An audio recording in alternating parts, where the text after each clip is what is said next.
In the self-centered arena, there are two kinds of leadership fundamentally. The one is the tyrannical, and the other is the abdicative. Okay? Both of these are self-centered because both basically want the prerogative of leadership without paying the price of leadership, okay? Or without, well, one of the prices of which is to be accountable for an actual result that actually works, okay? Neither one of these leadership styles really cares whether the outcome is successful or not, okay? Both of these leadership styles are about satisfying inner imperatives, okay? So the tyrannical wants to be in control in service of ego, okay? And basically the tyrant can be defined as he or she whose ISI must be upheld.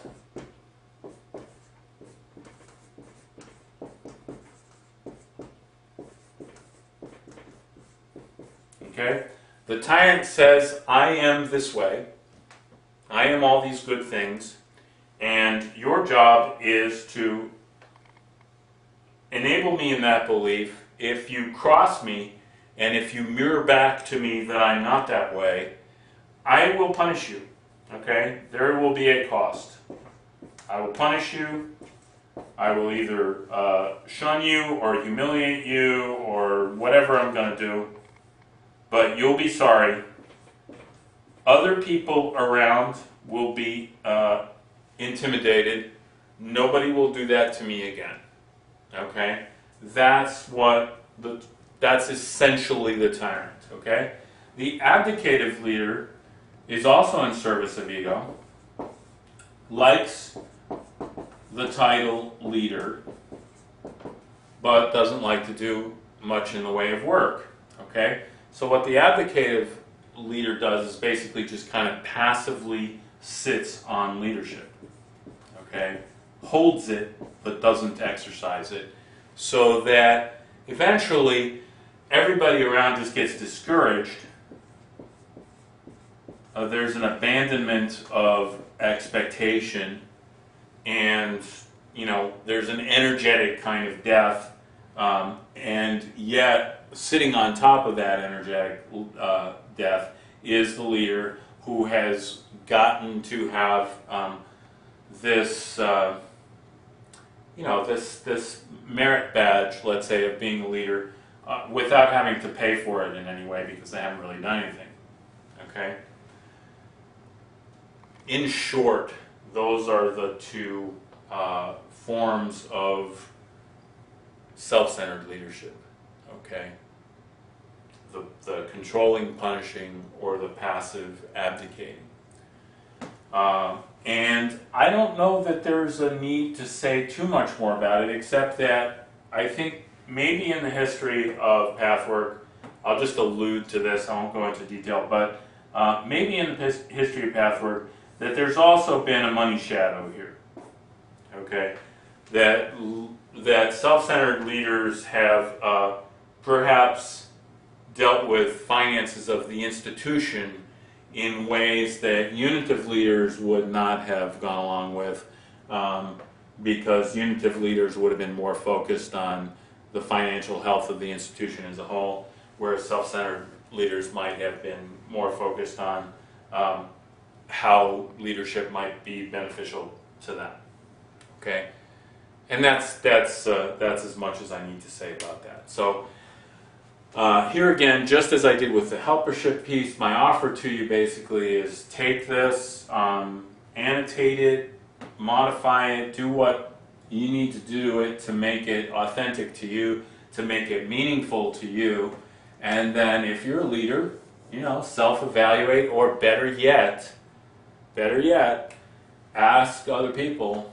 Ed Koch used to walk around town in New York back in the late 70s, and he would say, how am I doing?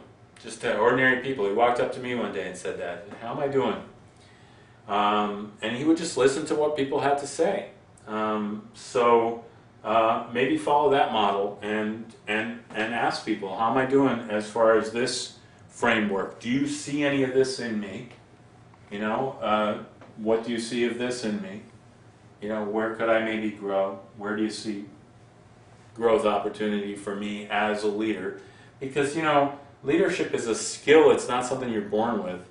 It's something you develop over time, and it's honorable to take on the burdens of leadership, but with that comes, I think, a responsibility to be realistic about where you are in your progression as a leader, and to acknowledge that leadership is a growth process. And so therefore ask people who know you, you know, to help you, to be realistic about yourself and to grow.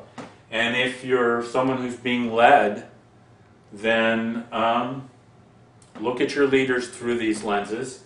And if you are called to speak to some of this, if you're seeing some of this and you feel that, you know, you need to mention it, then approach them and say, may I please talk to you about your leadership style? I think I'm seeing some things that I'd like to share with you and get your feedback on, and see what that looks like. And if there is real defensiveness towards that, if there's real refusal to take feedback, that doesn't bode well. You know, I would just say that really doesn't bode well. I think that for us to survive and thrive as any kind of organized institution at all, we have to have an understanding, we have to have a contract, basically, between leadership and membership that says leadership is a temporary, it's a temporary function. It's a function that's contingent on some kind of effectiveness. The members are going to support the leader not by letting the leader be tyrannical or by letting, you know, not by enabling either one of these kinds of behaviors, but by being honest and being helpful.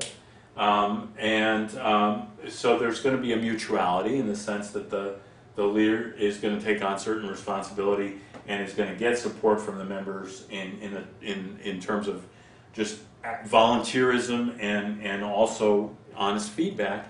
And part of the leader's responsibility is going to be to take that feedback in humility, not in a spirit of, you know, the only reason you have a problem with me is because you've got a problem with your mother, but in the spirit of, you know, this is learning to lead is a process, and I need to hear from the people who see me lead so that I can become the best leader that I can be.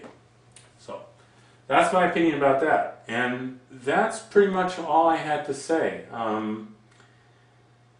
I hope it's useful in some way. I hope that whether it's now or 50 years from now or whenever, that someone will be patient enough to listen to all of it, and that they'll take whatever grains of truth they can out of it, and that one way or another it'll lead to healthier, thriving Pathwork communities, because ultimately that's what I really want here. So thanks for watching if you did, and all the best to you.